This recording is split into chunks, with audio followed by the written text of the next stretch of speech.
जय जिनेन्द्र।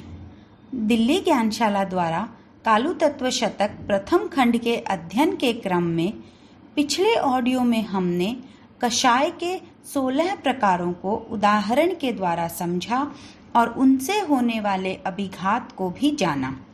इसी क्रम में 24वां बोल है 9 कषाय के 9 प्रकार।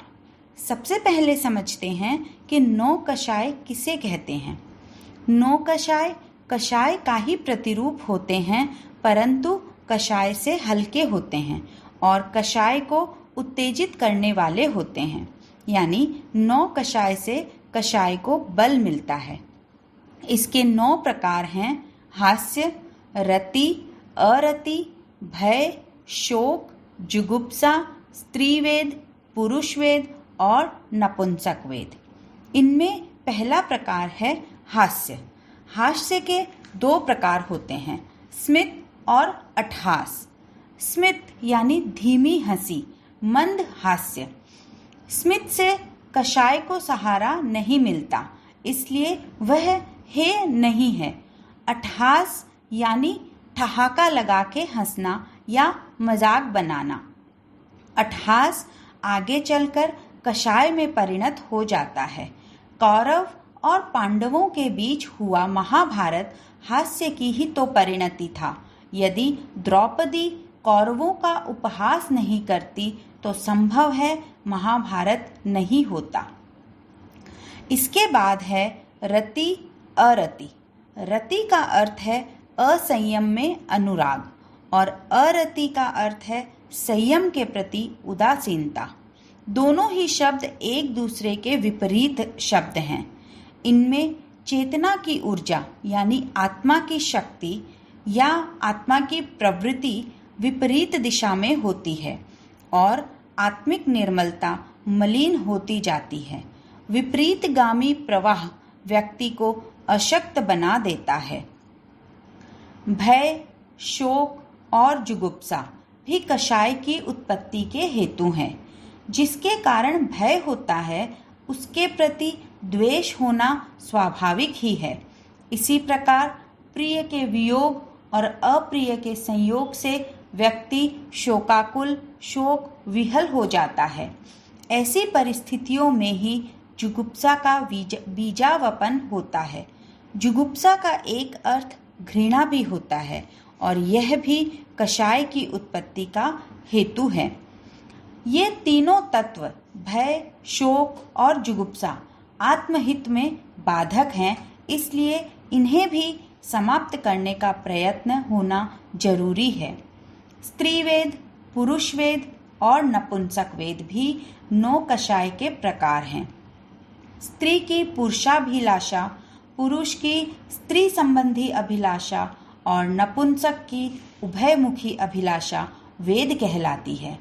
ये मोह कर्म की प्रकृतियां हैं। इनके मूल में राग द्वेष मूलक वृत्तियों का प्रभाव है। इनके साथ में जब तक अशुभ योग जुड़े रहते हैं तब तक ही वेद व्यक्त विकार के रूप में परिणत होते हैं। 7वें गुणस्थान में अशुभ योग नहीं है, इसी दृष्टि से वहाँ व्यक्त विकार भी नहीं है। वेद का अस्तित्व 9वें गुणस्थान तक है। कषाय की भांति 9 कषाय भी वीतरागता की स्थिति में बाधक है, इसलिए विशेष साधना के द्वारा 9 कषाय को छीर्ण कर आत्मस्वरूप को प्राप्त किया जा सकता है।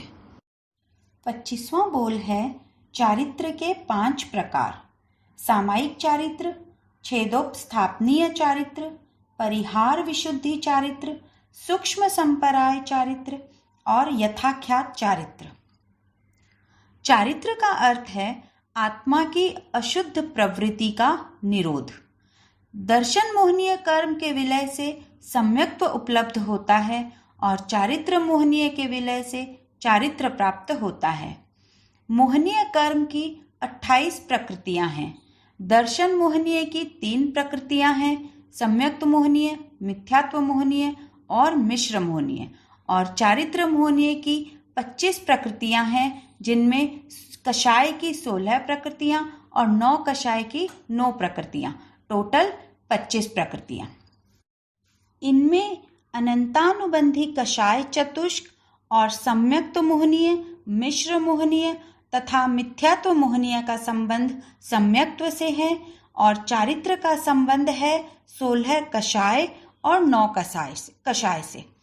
कषाय और 9 कषाय का जितना जितना क्षयोपशम, उपशम और क्षय होता है, चारित्र की उज्ज्वलता उतनी उतनी बढ़ जाती है। चारित्र के 5 प्रकारों में पहला प्रकार है सामायिक चारित्र। सव्वम सावज्जम जोगम पचक्खामि। इस वाक्य का उच्चारण करते हुए संक्षेप में सपाप प्रवृत्तियों का प्रत्याख्यान करना सामायिक चारित्र है। दीक्षा के समय सामायिक चारित्र लिया जाता है। इसमें केवल सर्व सावध्य योग का त्याग किया जाता है। दूसरा प्रकार है छेदोपस्थापनीय चारित्र।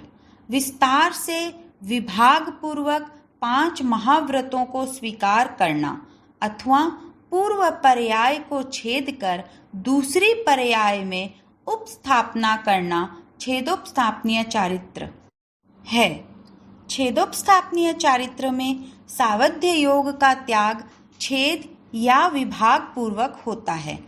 दीक्षित होने के 7 दिन या 6 मास बाद यानी 6 महीने बाद साधक में 5 महाव्रतों की विभागशः आरोपणा की जाती है। इसे छेदोपस्थापनीय चारित्र कहा जाता है। परिहार विशुद्धि चारित्र। एक निश्चित अवधि तक विशिष्ट तपस्या पूर्वक चारित्र की आराधना करना। इस चारित्र में परिहार नाम की तपस्या की जाती है। 9 मुनि मिलकर 18 महीने तक इस चारित्र की आराधना में कठोर तपस्या करते हैं। सूक्ष्म संपराय चारित्र यानी 10वें गुणस्थान का चारित्र। इस अवस्था में क्रोध, मान और माया का उपशम या क्षय हो जाता है। केवल सूक्ष्म लोभ का अंश विद्यमान रहता है। 5वां चारित्र है यथाख्यात चारित्र, वीतराग का चारित्र। मोह कर्म के संपूर्ण उपशम या क्षय से इस चारित्र की प्राप्ति होती है, इसलिए इसे वीतराग चारित्र भी कहा जाता है। सामायिक और छेदोपस्थापनीय चारित्र 6 से 9वें गुणस्थान तक होते हैं। परिहार विशुद्धि चारित्र 6 और 7वें गुणस्थान में होता है। सूक्ष्म संपराय चारित्र की प्राप्ति 10वें गुणस्थान में होती है और यथाख्यात चारित्र 11वें से 14वें गुणस्थान तक होता है। प्रथम 4 चारित्र यानी सामायिक चारित्र, छेदोपस्थापनीय चारित्र, परिहार विशुद्धि चारित्र और सूक्ष्म संपराय चारित्र, ये चारों चारित्र क्षयोपशमिक भाव हैं। क्षयोपशम की तरतमता के आधार पर इनके अनेक भेद हो सकते हैं, क्योंकि सब जीवों का क्षयोपशम एक समान नहीं होता। केवल यथाख्यात चारित्र मोह कर्म के उपशम या क्षय सापेक्ष है, यानी यथाख्यात चारित्र क्षयिक भाव है या औपशमिक भाव है, उसमें कोई तारतम्य नहीं होता। इसलिए यथाख्यात चारित्र वालों की चारित्रिक उज्ज्वलता एक समान होती है। ओम अरहम।